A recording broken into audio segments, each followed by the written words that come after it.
बंदी छोड़ सतगुरु रामपाल जी महाराज जी की जय हो। परमात्मा की सभी प्यारी आत्माओं को मुझ पवन दास का सत्साई।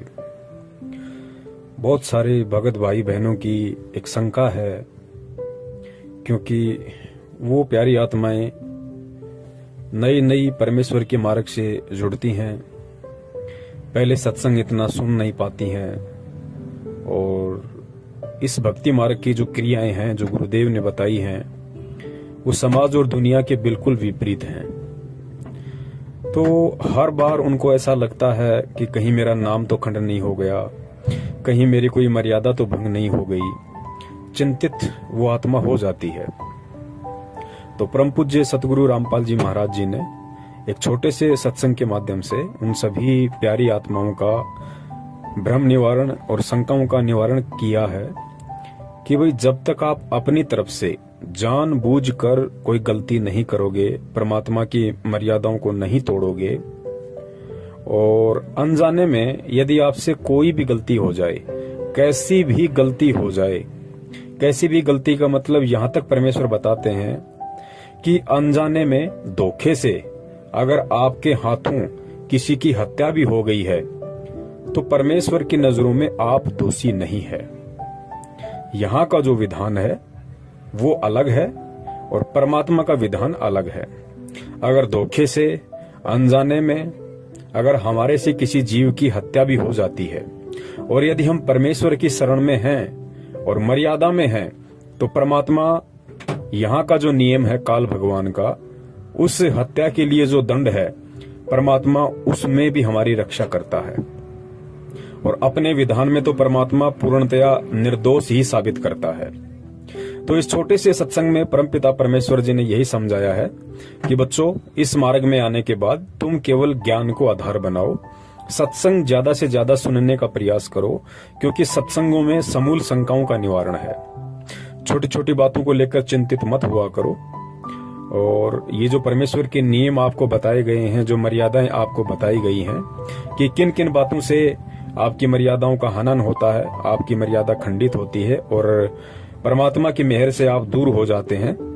उन मर्यादाओं को यदि आप जानबूझ के तोड़ोगे तो आप परमात्मा से दूर हो, और यदि अनजाने में आपसे वो मर्यादा टूट गई है, धोखे से मान लीजिए, गुरुदेव ने यहां तक कह दिया कि अगर आपके साथ किसी ने धोखा करके, छल कपट करके यदि आपको शराब पिला दी, आपको बियर पिला दी, आपको कोई नशीली वस्तु खिला दी, यानी आपसे कुछ भी उन्होंने करवा दिया धोखे से और आपने वो काम कर लिया, आपको नहीं पता था कि मेरे साथ कोई ऐसा कर रहा है, और यदि आपने उस काम को कर लिया अनजाने में, धोखे में आके, तो गुरुदेव कहते हैं कि बच्चों, उस स्थिति में आप परमात्मा से दूर नहीं होते हैं, अर्थात आपका नाम खंड नहीं होता है और आपने बिल्कुल भी चिंता नहीं करनी चाहिए और परमेश्वर को दंडवत प्रणाम करके कि हे परमपिता परमेश्वर, दास आगे से सचेत रहेगा और ऐसे लोगों के संपर्क में रहने से भी बचेगा। और उसके बाद परमेश्वर कहते हैं कि अपनी भक्ति को करता रहे, भक्ति को नहीं त्यागना चाहिए। फिर कुछ भगत भाई बहन ऐसे भी हैं, गुरुदेव ने बताया कि वो लोग लोक लाज में आके, किसी के दबाव में आके और मर्यादाओं को तोड़ देते हैं। उन्हें पता है कि यदि ऐसा काम करूंगा, शराब पीऊंगा, बीड़ी पीऊंगा, मांस खाऊंगा, चोरी जारी ठगी करूंगा तो परमात्मा की मर्यादा टूटेगी। लेकिन उसके बावजूद भी किसी पारिवारिक सामाजिक दबाव में आके यदि वो आत्मा ऐसा कर्म कर देती है, उसे तो मालूम पड़ ही जाता है कि मैंने परमात्मा की मर्यादा तोड़ दी है।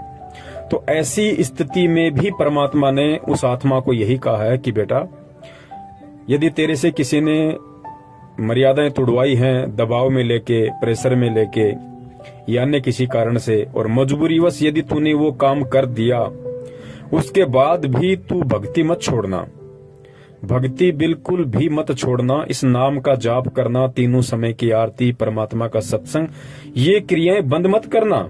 और जब भी तेरा दाव लग जाए गुरुदेव के समक्ष आने का, सत्संग में जाने का, तो तुरंत परमात्मा से प्रार्थना करके और तुरंत अपना नाम वापस शुद्ध करवा ले।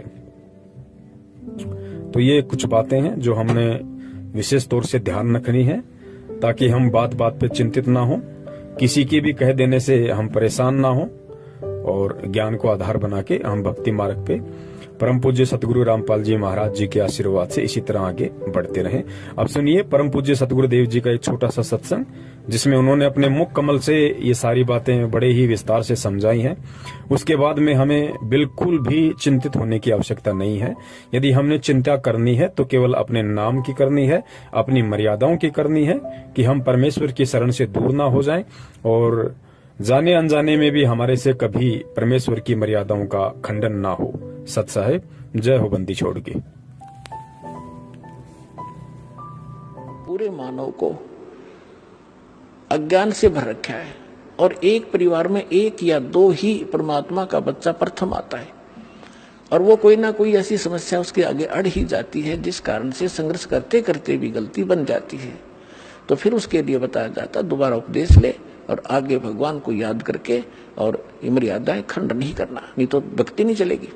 तो एक दो बार आपको ये ऑप्शन दिया गया है और आप इसको फिर दोबारा ले लीजिए मंत्र, आप फिर स्टार्ट हो जाएंगे। जैसे किसी का मंत्र खंड हो जाता है, दूर देश में बैठा है और उसका पर जहाँ फोन आता है, प्रार्थना होती है, तो उसका मंत्र खंड भी होता है, तो भक्ति बंद नहीं करनी चाहिए उसने, क्योंकि उसने नोइंगली नहीं कर रखी। तो फिर उसका जो डिपॉजिट होगी भक्ति वो सुचारू कर दी जाएगी, वो उस ओरिजिनल अकाउंट में आपकी आ जाएगी। जैसे बैंक में कई बार पैसे डाल दिए जाते हैं, कोई नंबर अकाउंट का गलत हो जाता है, बाकी एड्रेस सही है, तो फिर जाकर उसको शुद्ध करा लिया जाता है और मूल अकाउंट में आ जाता है फिर वो।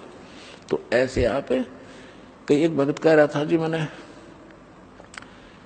मेरे को ना किसी ने बारात में गया हुआ था और कैंपा कोला में बियर डाल दी, मेरा नाम खंड हो गया। उसके घर वाले कह रहे थे जो फिर शराब पीने लग गया।